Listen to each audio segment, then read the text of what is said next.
श्रीमद् भागवत महापुराण पंचम स्कंद 22-23वां अध्याय। ओम नमो भगवते वासुदेवाय। भिन्न भिन्न ग्रहों की स्थिति और गति तथा शिशुमार चक्र का वर्णन। श्री सुखदेव जी एवं महाराज परीक्षित संवाद। राजा परीक्षित ने पूछा, भगवान, आपने जो कहा कि यद्यपि भगवान सूर्य राशियों की ओर जाते समय मेरु और ध्रुव को दाईं ओर रखकर चलते मालूम होते हैं, किंतु वस्तुतः उनकी गति दक्षिणावर्त नहीं होती। इस विषय को हम किस प्रकार समझें? श्री सुखदेव जी ने कहा, राजन, जैसे कुम्हार के घूमते हुए चाक पर बैठकर उसके साथ घूमती हुई चींटी आदि की अपनी गति उससे भिन्न ही है, क्योंकि वह भिन्न भिन्न समय में उस चक्र के भिन्न भिन्न स्थानों में देखी जाती है। उसी प्रकार नक्षत्र और राशियों से उपलक्षित काल चक्र में पड़कर ध्रुव और मेरु को दाएं रखकर घूमने वाले सूर्य आदि ग्रहों की गति वास्तव में उससे भिन्न ही है, क्योंकि वे काल भेद से भिन्न भिन्न राशि और नक्षत्रों में देख पड़ते हैं। वेद और विद्वान लोग भी जिनकी गति को जानने के लिए उत्सुक होते हैं, वे साक्षात आदि पुरुष भगवान नारायण ही लोकों के कल्याण और कर्मों की शुद्धि के लिए अपने वेदमय विग्रह काल को 12 मासों में विभक्त कर वसंत आदि 6 ऋतुओं में उनके यथा योग्य गुणों का विधान करते हैं। इस लोक में वर्णाश्रम धर्म का अनुसरण करने वाले पुरुष वेद त्रयी द्वारा प्रतिपादित छोटे बड़े कर्मों से इंद्रादि देवताओं के रूप में अपने योग के साधनों से अंतर्यामी रूप में उनकी श्रद्धा पूर्वक आराधना करके सुगमता से ही परम पद प्राप्त कर सकते हैं। भगवान सूर्य संपूर्ण लोकों की आत्मा है। वे पृथ्वी और द्युलोक के मध्य में स्थित आकाश मंडल के भीतर काल चक्र में स्थित होकर 12 मासों को भोगते हैं, जो संवत्सर के अवयव हैं और मेष आदि राशियों के नाम से प्रसिद्ध है। इनमें से प्रत्येक मास चंद्रयान से शुक्ल और कृष्ण से 2 पक्ष का, पितृमान से 1 रात और 1 दिन का तथा सौर मान से 2.25 नक्षत्र बताया जाता है। जितने काल में सूर्य देव इस संवत्सर का 6ठा भाग भोगते हैं, उसका यह अवयव ऋतु कहा जाता है। आकाश में भगवान सूर्य का जितना मार्ग है, उसका आधा वे जितने समय में पार कर लेते हैं, उसे 1 अयन कहते हैं, तथा जितने समय में वे अपनी मंद, तीव्र और समान गति से स्वर्ग और पृथ्वी मंडल के सहित पूरे आकाश का चक्कर लगा लेते हैं, उसे अवान्तर भेद से संवत्सर, परिवत्सर, इडावत्सर, अनुवत्सर अथवा वत्सर कहते हैं। इसी प्रकार सूर्यों की किरणों से 1 लाख योजन ऊपर चंद्रमा है। उसकी चाल बहुत तेज है, इसलिए वह सब नक्षत्रों से आगे रहता है। यह सूर्य के 1 वर्ष के मार्ग को 1 मास में, 1 मास के मार्ग को 2.25 दिनों में और 1 पक्ष के मार्ग को 1 ही महीने में तय कर लेता है। यह कृष्ण पक्ष में क्षीण होती हुई कलाओं से पितृगण के और शुक्ल पक्ष में बढ़ती हुई कलाओं से देवताओं के दिन रात का विभाग करता है तथा 30-30 मुहूर्तों में एक एक नक्षत्र को पार करता है।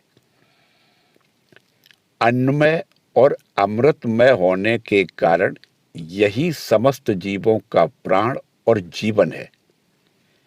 ये जो 16 कलाओं से युक्त मनोमय, अन्नमय, अमृतमय पुरुष स्वरूप भगवान चंद्रमा हैं, ये ही देवता, पितर, मनुष्य, भूत, पशु, पक्षी, सरीसृप और वृक्ष आदि समस्त प्राणियों के प्राणों का पोषण करते हैं।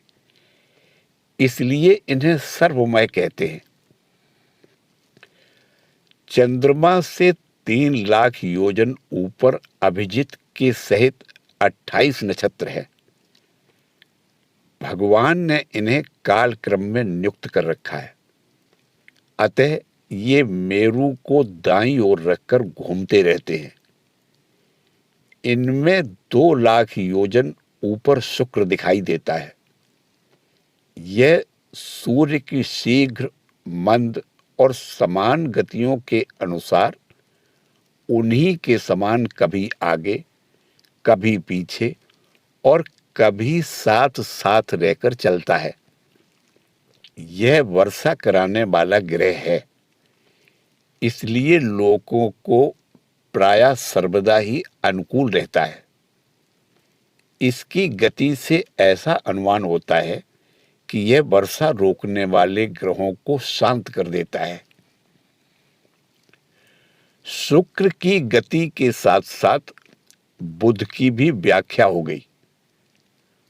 शुक्र के अनुसार बुध की गति भी समझ लेनी चाहिए। यह चंद्रमा का पुत्र शुक्र से 2 लाख योजन ऊपर है। यह प्रायः मंगलकारी ही है, किंतु जब सूर्य की गति का उल्लंघन करके चलता है तब बहुत अधिक आंधी, बादल और सूखे के भय की सूचना देता है।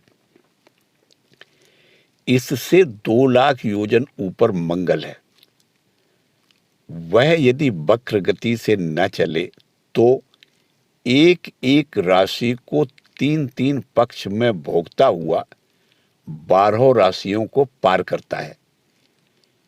यह अशुभ ग्रह है और प्रायः अमंगल का सूचक है। इसके ऊपर 2 लाख योजन की दूरी पर भगवान बृहस्पति जी हैं। ये यदि वक्र गति से न चले तो एक एक राशि को एक एक वर्ष में भोगते हैं। ये प्रायः ब्राह्मण कुल के लिए अनुकूल रहते हैं। बृहस्पति से 2 लाख योजन ऊपर शनेश्वर दिखाई देते हैं। ये 30-30 महीने तक एक एक राशि में रहते हैं। अतः इन्हें सब राशियों को पार करने में 30 वर्ष लग जाते हैं। ये प्रायः सभी के लिए अशांति कारक है। इनके ऊपर 11 लाख योजन की दूरी पर कश्यप आदि सप्तऋषि दिखाई देते हैं। ये सब लोगों की मंगल कामना करते हुए भगवान विष्णु के परम पद ध्रुव लोक की प्रदक्षिणा किया करते हैं। श्री सुखदेव जी बोले, राजन, सप्तर्षियों से 13 लाख योजन ऊपर ध्रुव लोक है। इसे भगवान विष्णु का परम पद कहते हैं। यहाँ उत्तानपाद के पुत्र परम भगवद भक्त ध्रुव जी विराजमान है। अग्नि, इंद्र, प्रजापति कश्यप और धर्म, ये सब एक साथ अत्यंत आदरपूर्वक इनकी प्रदक्षिणा किया करते हैं। अब भी कल्प पर्यंत रहने वाले लोक इन्हीं के आधार स्थित हैं। इनका इस लोक का प्रभाव हम पहले वर्णन कर चुके हैं। सदा जागते रहने वाले अव्यक्त गति भगवान काल के द्वारा जो ग्रह नक्षत्र आदि ज्योतिर्गण निरंतर घुमाए जाते हैं, भगवान ने ध्रुव लोक को ही उन सबके आधार स्तंभ रूप से नियुक्त किया है। अतः यह एक ही स्थान में रहकर सदा प्रकाशित होता है। जिस समय दाएं चलाने के समय अनाज को खूंदने वाले पशु छोटी, बड़ी, मध्यम रस्सी में बंधकर क्रमशः निकट, दूर और मध्य में रहकर खंबे के चारों ओर मंडल बांधकर घूमते रहते हैं, उसी प्रकार सारे नक्षत्र और ग्रह गण भीतर बाहर के क्रम से इस काल चक्र में नियुक्त होकर ध्रुव लोक का ही आश्रय लेकर वायु की प्रेरणा से कल्प के अंत तक घूमते रहते हैं। जिस प्रकार मेघ और बाज आदि पक्षी अपने कर्मों की सहायता से वायु के अधीन रहकर आकाश में उड़ते रहते हैं, उसी प्रकार ये ज्योतिर्गण भी प्रकृति और पुरुष के संयोगवश अपने अपने कर्मों के अनुसार चक्कर काटते रहते हैं, पृथ्वी पर नहीं गिरते। कोई कोई पुरुष भगवान की योग माया के आधार पर स्थित इस ज्योतिष चक्र का शिशुमार के रूप में वर्णन करते हैं। यह शिशुमार कुंडली मारे हुए है और इसका मुख नीचे की ओर है। इसकी पूंछ के सिरे पर ध्रुव स्थित है। पूंछ के मध्य भाग में प्रजापति, अग्नि, इंद्र और धर्म है। पूंछ की जड़ में धाता और विधाता है। इसके कटि प्रदेश में सप्तर्षि हैं। यह शिशुमार दाहिनी ओर को सिकुड़कर कुंडली मारे हुए है। ऐसी स्थिति में अभिजित से लेकर पुनर्वसु पर्यंत जो उत्तरायण के 14 नक्षत्र हैं, वे इसके दाहिने भाग में हैं और पुष्य से लेकर उत्तराषाढ़ा पर्यंत जो दक्षिणायन के 14 नक्षत्र हैं, वे बाएं भाग में हैं। लोक में भी जब शिशुमार कुंडलाकार होता है, तब उसके दोनों ओर के अंगों की संख्या समान रहती है। उसी प्रकार यहाँ नक्षत्र संख्या में भी समानता है। उसकी पीठ में अजबीथी अर्थात मूल, पूर्वाषाढ़ा और उत्तराषाढ़ा नाम के 3 नक्षत्रों का समूह है और उदर में आकाश गंगा है। राजन, इसके दाहिने और बाएं कटी तटों में पुनर्वसु और पुष्य नक्षत्र है।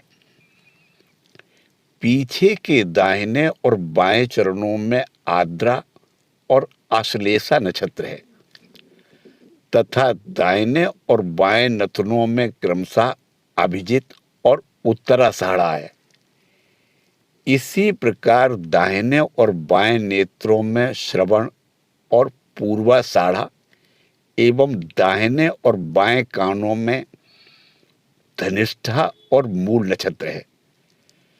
मघा आदि दक्षिणायन के 8 नक्षत्र बाईं पसलियों में और विपरीत क्रम से मृगशिरा आदि उत्तरायण के 8 नक्षत्र दाहिनी पसलियों में हैं। शतभिषा और ज्येष्ठा ये 2 नक्षत्र क्रमशः दाहिने और बाएं कंधों की जगह है। इसकी ऊपर की थूथनी में अगस्त, नीचे की ठोड़ी में नक्षत्र रूप यम, मुखों में मंगल, लिंग प्रदेश में शनि, कुमुद में बृहस्पति, छाती में सूर्य, हृदय में नारायण, मन में चंद्रमा, नाभि में शुक्र, स्तनों में अश्विनी कुमार, प्राण और अपान में बुध, गले में राहु, समस्त अंगों में केतु और रोमों में संपूर्ण तारागण स्थित हैं। राजन, यह भगवान विष्णु का सर्वदेवमय स्वरूप है। इसका नित्य प्रति सायंकाल के समय पवित्र और मौन होकर दर्शन करते हुए चिंतन करना चाहिए तथा इस मंत्र का जप करते हुए भगवान की स्तुति करनी चाहिए। संपूर्ण ज्योतिर्गणों के आश्रय, काल चक्र स्वरूप, सर्वदेवाधिपति परम पुरुष परमात्मा का हम नमस्कार पूर्वक ध्यान करते हैं। ग्रह, नक्षत्र और ताराओं के रूप में भगवान का आदिदैविक रूप प्रकाशित हो रहा है। ये तीनों समय उपर्युक्त मंत्र का जप करने वाले पुरुषों के पाप नष्ट कर देता है।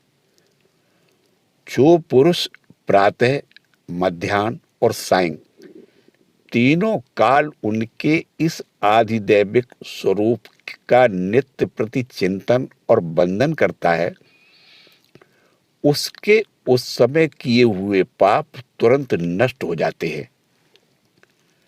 ओम नमो भगवते वासुदेवाय।